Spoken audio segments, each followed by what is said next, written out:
नमस्कार विद्यार्थी मित्रों, कल हमने कक्षा 9 में हमारा गद्य 12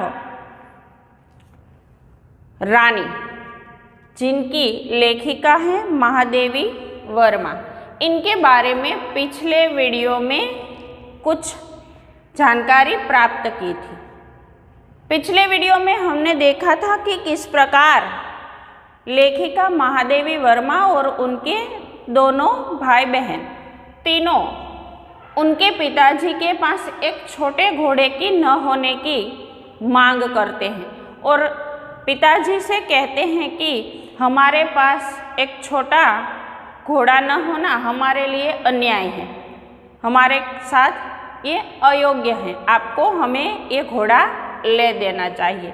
फिर उनके पिताजी उनके लिए एक छोटा घोड़ा लाते हैं और फिर उनके नौकर रामा के साथ बातें करते हुए उसे पता चलता है। पहले तो उसे उनके इस घोड़े के आने से उन्हें ईर्ष्या होती है कि हमारे साथ जो दो और जीव हैं, निकी और रोजी, उनके लिए तो कोई व्यवस्था उनके पिताजी ने नहीं करवाई, लेकिन ये घोड़ा लाया तो उनके लिए बरामदे में एक नया दरवाज़ा बनाया, उनके रहने के लिए पूरी व्यवस्था की, एक उनके लिए छुट्टन नाम का साइंस भी रखा, लेकिन हमारे पास जो दो जीव हैं उनके लिए तो कुछ नहीं किया।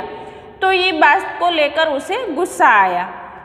फिर धीरे धीरे उसे उस रानी के नाम के बारे में उसके नौकर रामा से पूछा, तो उसके नौकर रामा ने उनका नाम बताया ताज रानी। अब इन तीनों बच्चों ने रामा और उनकी माताजी से कहानियाँ सुनी थी और उस कहानी में रानियों के सुख दुख की बातें भी सुनी थी।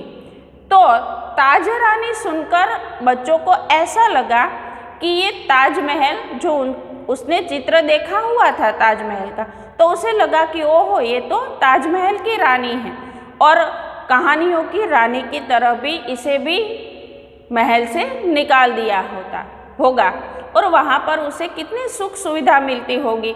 यहाँ पर तो उसे कुछ सुख सुविधाएं नहीं मिलती हैं, तो उसे कितना दुख होगा।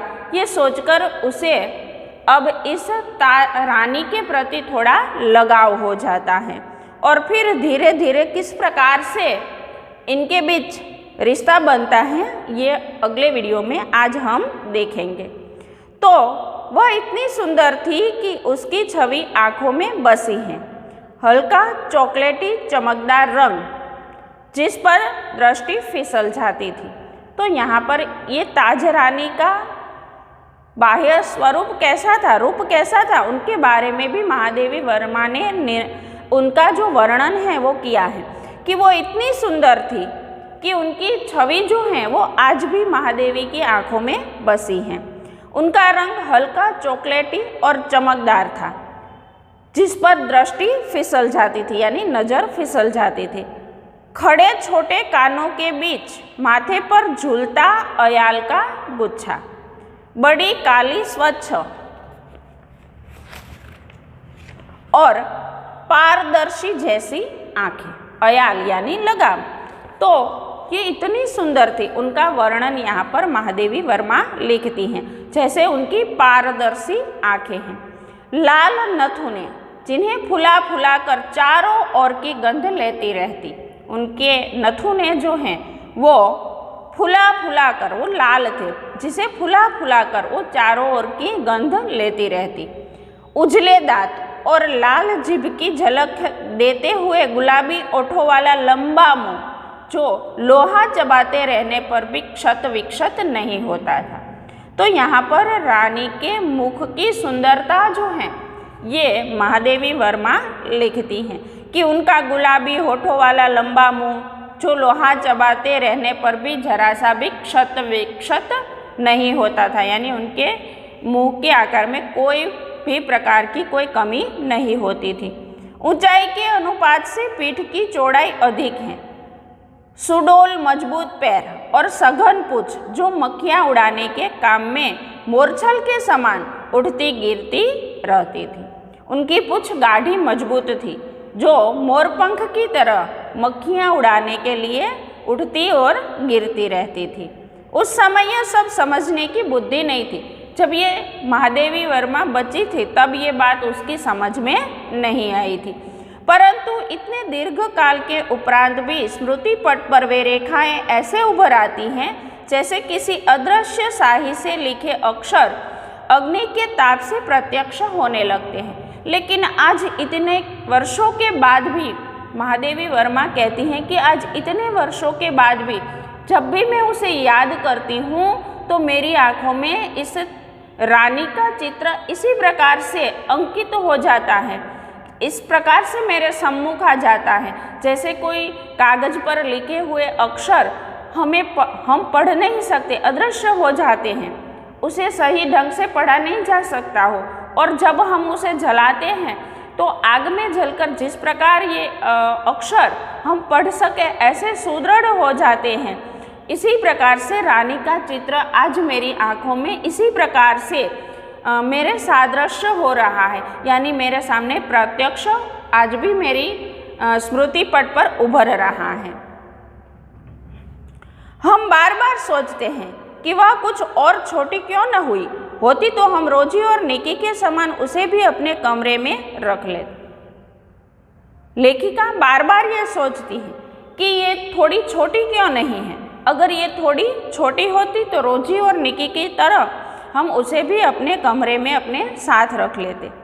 रानी को अपने कमरे में ले जाना संभव नहीं था। अब रानी बड़ी थी तो इतनी बड़ी रानी को तो अपने कमरे में ले जाना संभव नहीं था, अतः अस्तबल बना हुआ बरामदा ही हमारी अराजकता का कार्यालय बना।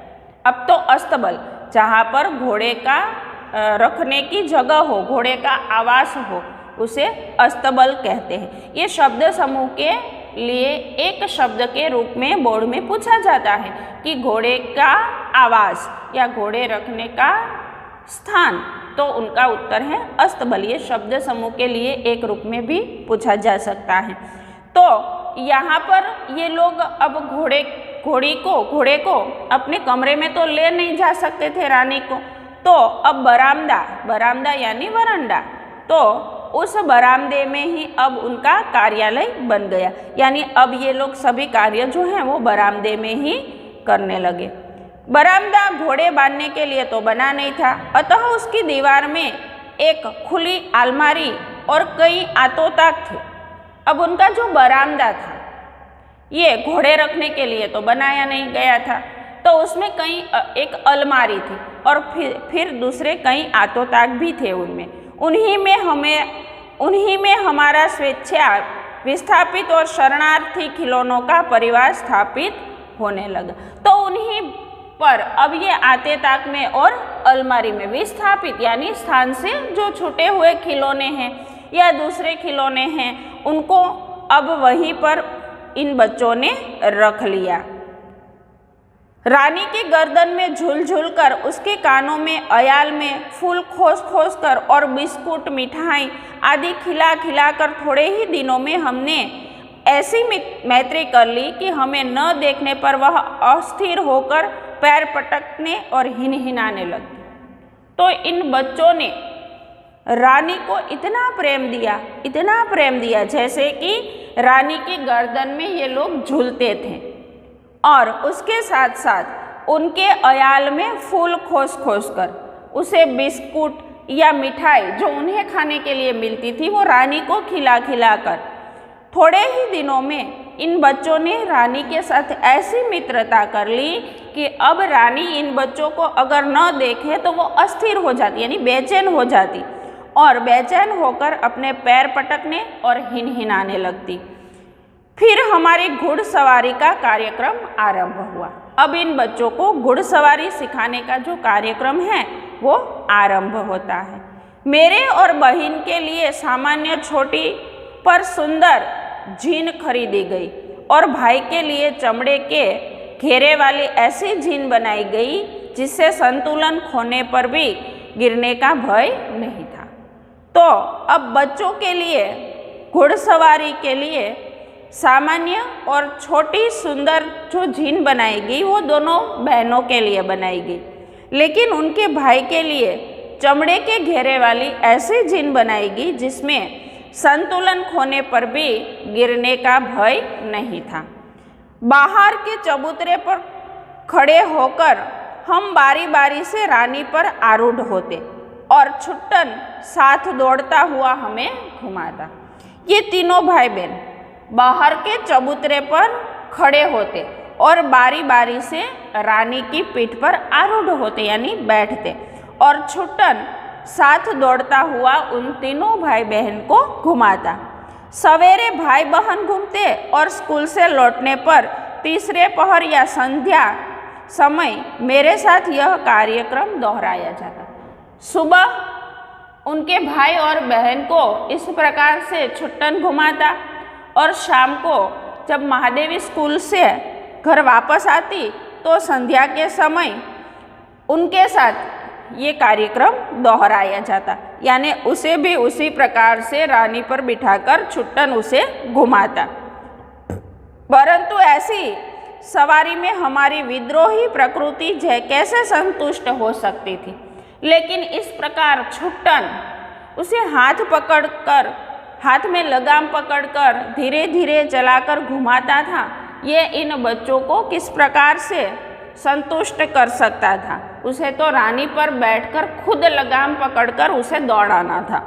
तो इनके मन में ये बात इस प्रकार से उसे संतुष्टि नहीं दे रही थी कि छुट्टन पकड़कर उसे बिठाकर घुमा रहा था। अस्तबल में रानी की गर्दन में झूलकर तथा स्टूल के सहारे उसकी पीठ पर चढ़कर भी हमें संतोष न होता था। तो अस्तबल में रानी की गर्दन पर ये बच्चे झूलते थे तथा स्टूल के सहारे उसकी पीठ पर चढ़कर भी अब उसे संतोष नहीं होता था। यानी रानी की साथ उनकी जो जितनी भी मस्ती होती थी उनसे उसे संतोष नहीं होता था। अंत में एक छुट्टी के दिन दोपहर में सबके सो जाने पर हम रानी को खोलकर बाहर ले आए और चबूतरे पर खड़े होकर उसकी नंगी पीठ पर सवारी करके बारी बारी से अपनी अधूरी शिक्षा की पूरी परीक्षा लेने लगे। अब ये बच्चे थे, उसे कुछ न कुछ तो अकेले करना ही था। तो एक दिन छुट्टी थी, घर वाले सभी दोपहर को सो गए थे, तो ये रानी को खोलकर बाहर ले आए और चबूतरे पर खड़े होकर उसकी नंगी पीठ पर यानी खुली पीठ कर जीन डाले बिना ये बारी बारी से अपनी सवारी करने लगे। यानी बारी बारी से अपनी अधूरी जो परीक्षा हैं वो पूरी करने लगे। यानी बारी बारी से एक सब अपनी अधूरी शिक्षा पूरी करने लगे। यानी उसे एक बार रानी की पीठ पर बैठकर अकेले जो घूमना था, दौड़ाना था उसे, ये बात वो बारी बारी से रानी की खुली पीठ पर बैठकर करने लगे। यानी जीन नहीं डाली थी, लगाम भी न पकड़ी और ऐसे ही खुली पीठ पर बैठकर बारी बारी से ये घूमने लगे। तो यहाँ पर ये जो बच्चे हैं वो अपनी तरीके से रानी पर बैठकर सवारी करना चाहते थे, जो उनके माता पिता नहीं करने देना चाहते थे। लेकिन ये बच्चे इतने होशियार थे कि उनके छुट्टी के दिन माता पिता के सो जाने के बाद वो रानी को खोलकर बाहर ले आए और उस प्रकार से अपनी अधूरी शिक्षा बारी बारी से पूरी करने लगे। तो विद्यार्थी मित्रों, आपने यहाँ तक तो अच्छी तरह से समझ लिया होगा। तीसरे वीडियो में आगे हम इसके बारे में अच्छी तरह से पढ़ेंगे। आज के लिए इतना ही। अस्तु।